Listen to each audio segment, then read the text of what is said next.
మీరు చంద్రబాబు నాయుడు ఏదైతే పాదయాత్ర చేపడుతున్నారో ఆ పాదయాత్రతో ముఖ్యంగా తెలుగు యువతలో కానీ యూత్లో ఎటువంటి ఉత్సాహాన్ని వస్తుందని చెప్పి మీరు అనుకుంటున్నారు? ఖచ్చితంగా ఈరోజు యువత అనేక సమస్యలు ఎదుర్కొంటుంది. రాష్ట్రంలో గతంలో చంద్రబాబు గారు ముఖ్యమంత్రిగా ఉన్నప్పుడు ఇన్ఫర్మేషన్ టెక్నాలజీ రంగంలో కానీ ఇతర పారిశ్రామిక రంగంలో కానీ ఇతర రంగాల్లో కూడా యువతకు అనేక ఉపాధి అవకాశాలు లభించడం జరిగింది. కానీ నేడు రాష్ట్రంలో జరుగుతున్న అవినీతి కుంభకోణాల వలన ఈ రాష్ట్రానికి ఏ పారిశ్రామికవేత్త కూడా పరిశ్రమ స్థాపించేదానికి కానీ ఏదైనా ఇతర సంస్థలు కానీ ఎవరు కూడా భయపడే పరిస్థితికి వచ్చింది. అంతేకాకుండా గతంలో రాజశేఖర రెడ్డి గారు ముఖ్యమంత్రిగా ఉన్నప్పుడు అనేక మంది పారిశ్రామికవేత్తలు ఆయనతో లోపాయిగారి ఒప్పందాలు తెచ్చుకుని నేడు జైళ్లలో ఉండే పరిస్థితికి వచ్చింది. దీంతో దేశంలో కానీ విదేశాల నుంచి కూడా ఏ పారిశ్రామికవేత్త కూడా ఆంధ్రప్రదేశ్లో పరిశ్రమ స్థాపించడం ముందుకు రాలేదు. కాబట్టి యువత కూడా ఎదురు చూస్తోంది. ఈ రాష్ట్రంలో ఉన్న పరిస్థితులను చక్కదిద్దగలిగిన ఏకైక నేత చంద్రబాబు నాయుడు గారే. ఆయన పరిపాలన మళ్ళా రావాలా, ఈ రాష్ట్రంలో సువర్ణ యుగం ప్రారంభం కావాలని చెప్పి ప్రతి ఒక్క యువత ఎదురు చూస్తోంది. అంతేకాకుండా రాయలసీమలోని రైతాంగం కూడా ప్రస్తుతం అనేక కష్ట నష్టాలు ఎదుర్కొంటుంది. ఖరీఫ్ సీజన్ ప్రారంభమైనప్పటికీ కూడా 3 నెలలు గడుస్తున్నప్పటికీ కూడా వేరుశెనగ పంట కానీ ఇతర పంటలు కానీ విత్తనం కానీ పర్లేదు.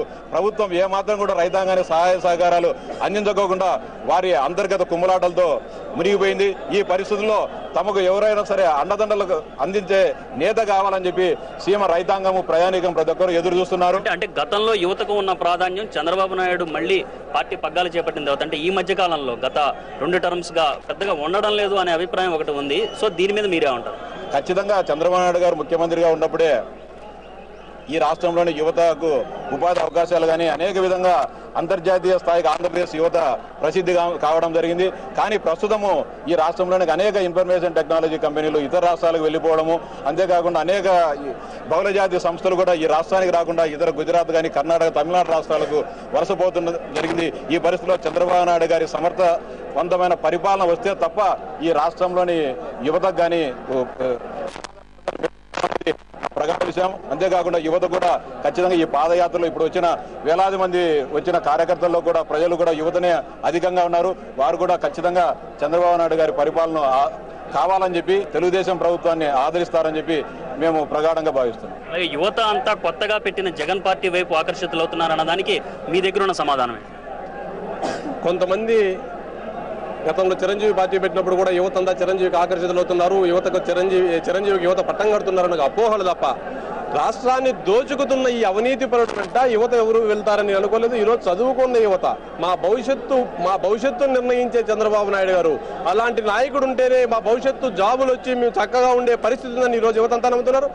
ఈ రోజు పాదయాత్రలో చంద్రబాబు నాయుడు గారికి బ్రహ్మరథం పట్టేందుకు యువత కానీ విద్యార్థులు, మహిళలు, బడుగు బలహీన దళిత పీడిత వర్గాల ప్రజలు ఆంధ్ర రాష్ట్రంలో సిద్ధంగా ఉన్నారు. ఎటువంటి సందేహం లేదు. ఏదో అవినీతి పరుడు కంటే పోతున్నారు, అవినీతి పరులు రోల్ మోడల్ గా తీసుకుంటారంటే అపోహ తప్ప ఇంకోటి కాదు. రాబోయే రోజుల్లో తెలుగుదేశం పార్టీ అధినేత చంద్రబాబు నాయుడు గారు చేసే పాదయాత్ర వేసే ప్రతి అడుగు తెలుగుదేశం పార్టీని అధికారం వైపు తీసుకెళ్తుంది. 2014లో పార్టీకి పూర్వవైపు దిశగా ప్రతి అడుగు వేసి చంద్రబాబు నాయుడు గారు ఈ రాష్ట్రాన్ని కాపాడుకుంటారు. తద్వారా తెలుగుదేశం పార్టీకి పూర్వవైపు తీసుకొస్తారని తెలియజేస్తున్నాం. Thank you. సో మొత్తం మీద ఒకవైపు బీసీ డిక్లరేషన్, ఒకలాగే ఎస్సీ వర్గీకరణ, దీంతో పాటు తెలంగాణ అంశానికి సంబంధించి కూడా పూర్తి స్థాయిలో నిర్ణయం. తెలంగాణ అంశంపై టీడీపీ అధినేతగా చంద్రబాబు నాయుడు ప్రధానికి లేఖ రాయడం జరిగింది. సో ఈ వ్యవహారం మీద ఒక డిక్లరేషన్ తో ప్రజల్లోకి ఇప్పటికే పార్టీ మరింత జోష్ పుంజుకుంది.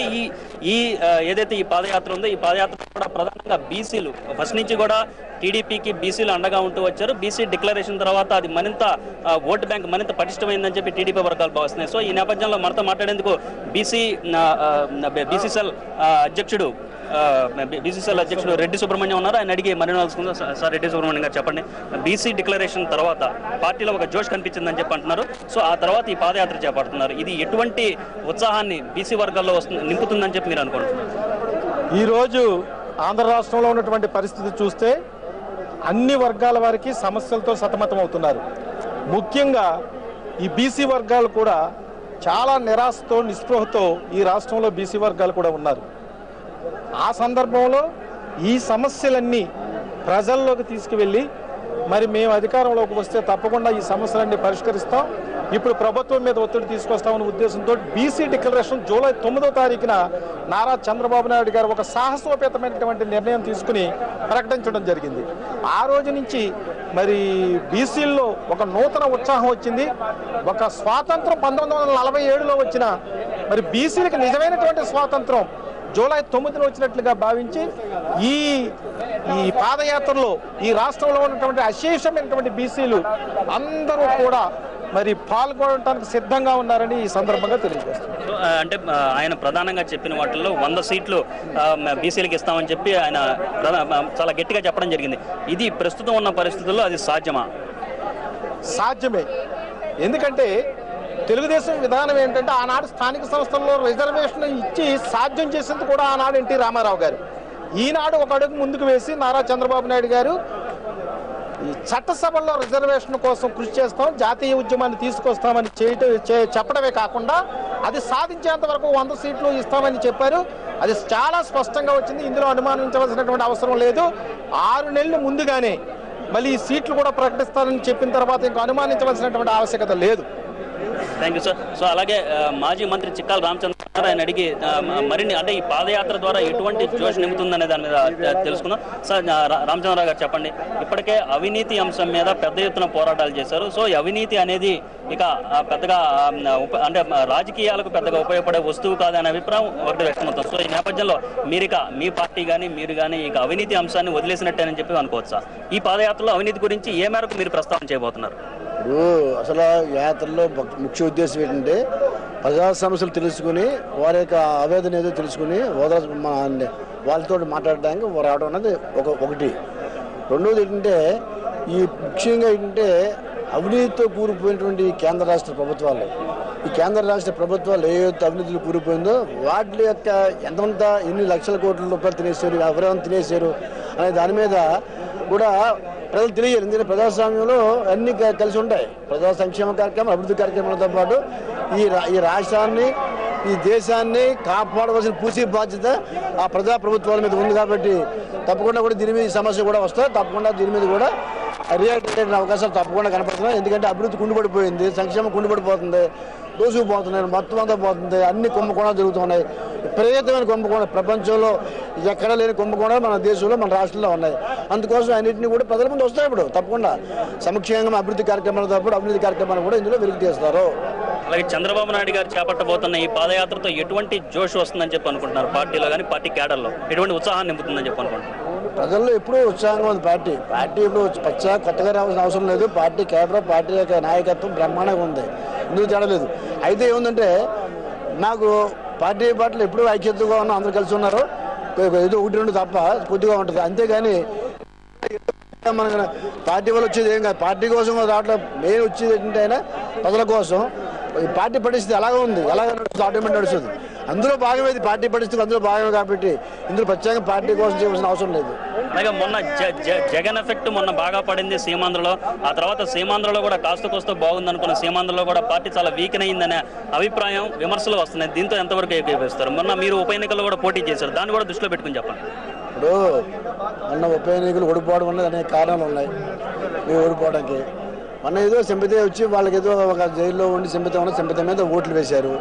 ఇప్పుడు పరిస్థితులు మారుతున్నాయి, రోజుకి పరిస్థితి మారుతుంది. అప్పుడు ఆ రోజు ఉన్న పరిస్థితి ఈ రోజు ఆ పార్టీలు లేవు. ఇప్పుడు ఆ కాంగ్రెస్ పార్టీ కానీ లేదా జగన్ పార్టీ కానీ ఆ పరిస్థితులు లేవు. ఇప్పుడు రోజు తగ్గిపోతూ ఉంది. దీన్ని ఎంత రిడక్షన్ తగ్గింపులో కనపడుతుంది. అందుకోసం ఏంటంటే ఇది దీనికి మీ ఉప ఎన్నికలు దీనికి పేరు ఇచ్చేసిన అవసరం లేదు. అది వేరు, అది ఒక విధానంలో జరిగింది రాష్ట్రం అంతానే. ఇప్పుడు జరగబోయే కూడా రేపు చూస్తూ ఉంటారు మీరు. ఏ ఎన్నికలు పెట్టినా సరే, రేపు పార్లమెంట్ ఎన్నికలు వచ్చినా, రేపు అసెంబ్లీ ఎన్నికలు వచ్చినా, ఎప్పుడైనా 2014 ఎప్పుడైనా సరే తెలుగుదేశం పార్టీ గెలుస్తుంది. Thank you sir. సో మొత్తం మీద ఇక ఈ పాదయాత్రలో పాల్గొనేందుకు ప్రారంభం హిందూపురంలో జరగబోయే ఈ పాదయాత్రకు జరగనున్న ఈ పాదయాత్రలో పాల్గొనేందుకు టీడీపీ ఎమ్మెల్యేలు కూడా ఉన్నారు. సో వాళ్ళని అడిగి, కృష్ణా జిల్లా నుంచి ఎమ్మెల్యేలు వచ్చారు, వాళ్ళని అడిగి మరిలో సార్ చెప్పండి, మీరు కృష్ణా జిల్లా నుంచి వచ్చారు, జగ్గైపేట ఎమ్మెల్యేగా ఉన్నారు. సో ఈ పాదయాత్ర ద్వారా ప్రజలకి ఏం చెప్పాలని చెప్పి అనుకుంటున్నారు? ఎటువంటి జోష్ వస్తుందని చెప్పి అనుకుంటున్నారు? తప్పకుండా వస్తున్న మీకోసం పాదయాత్ర ఏదైతే ఉందో ఆ పాదయాత్ర ప్రజల సమస్యలు తెలుసుకోవడం కోసం, ప్రజల బాధలు తెలుసుకోవడం కోసం, తప్పకుండా గాడి తప్పిన ప్రభుత్వం, గాడి తప్పిన వ్యవస్థ దానికి తీసుకొచ్చే విధంగా బాబు గారి ప్రయత్నం. ఇప్పటికైనా ఇది ప్రజలు కనువింపోయి ఈ అసమర్థత పరిపాలన కానీ, అవినీతి అరాచక పరిపాలన విషయాల గురించి ప్రజలు అర్థం చేసుకొని ఈ పరిష్కారం కోసం ప్రభుత్వం మీద ఒత్తిడి చేయడం, ఏదేమైనా సరే తప్పకుండా తెలుగుదేశం పార్టీ అధికారంలో వస్తేనే, చంద్రబాబు నాయుడు ముఖ్యమంత్రి అయితేనే ఈ వ్యవస్థ బాగుపడుతుందని చెప్పి ప్రజలు అర్థం చేసుకునే విధంగా పాదయాత్ర ఉపయోగపడుతుందని ఆశిస్తున్నాం. పాదయాత్ర ప్రతి ఒక్కరు అర్థం చేసుకుంటారని చెప్పి కూడా మా ఆశ విజయవంతమైంది.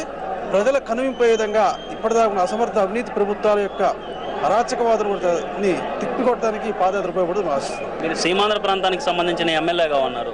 ప్రస్తుతం ఆయన సీమాంధ్ర నుంచే ఆయన తన పాదయాత్రను ప్రారంభించబోతున్నారు. సో మొన్న ఇచ్చిన తెలంగాణ అంశం మీద ప్రధానికి ఇచ్చిన లేఖ ఇప్పటికే పార్టీలో కొన్ని ప్రకంపనలు సృష్టించింది.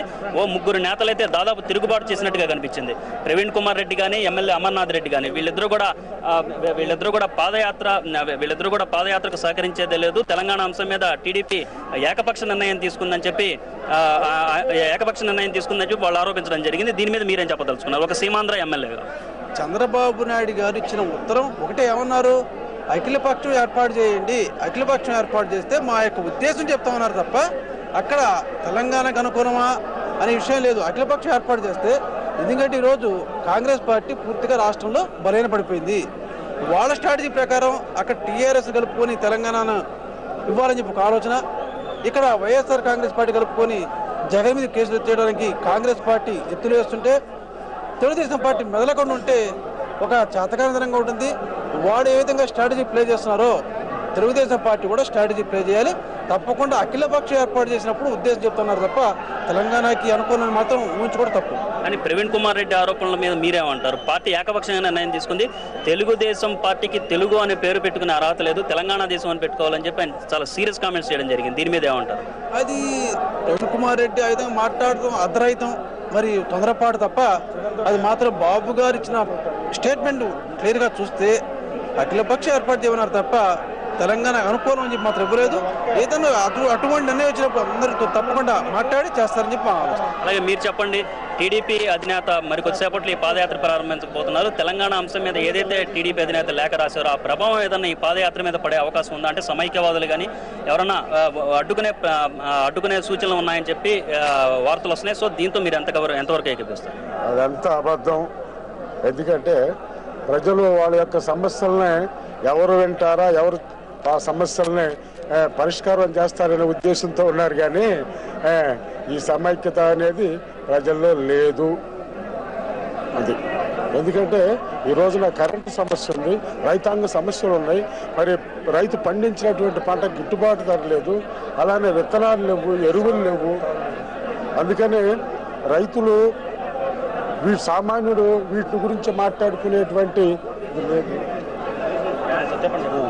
అందుకని అనేకమైన సమస్యలు ఉన్నాయి. విద్యార్థుల సమస్య ఉంది, అలానే ప్రతి వాళ్ళ సమస్యలు ఉన్నాయి. వాటికల్లా సమర్థవంతుడు ఈ రాష్ట్రాన్ని పరిపాలించేటువంటి సమర్థత ఒక్క చంద్రబాబు నాయుడుకే ఉందని చెప్పి ఆయన మళ్ళీ ప్రజలు కోరుకుంటున్నారు. కాబట్టి ఈ రోజున మేము ఈ తీసుకున్నటువంటి నిర్ణయం అది ముందుగా చాలా సమస్యలను పరిష్కారం చేయడానికి అవకాశం ఉంటుందని చెప్పి మేము. Okay, thank you. సో మరికొద్ది సేపట్లో టీడీపీ అధినేత చంద్రబాబు నాయుడు ఇక్కడికి రాబోతున్నారు. సో ఆయన వచ్చేలాగా మరికొంతమందితో మాట్లాడే ప్రయత్నం చేద్దాం. Take a short break.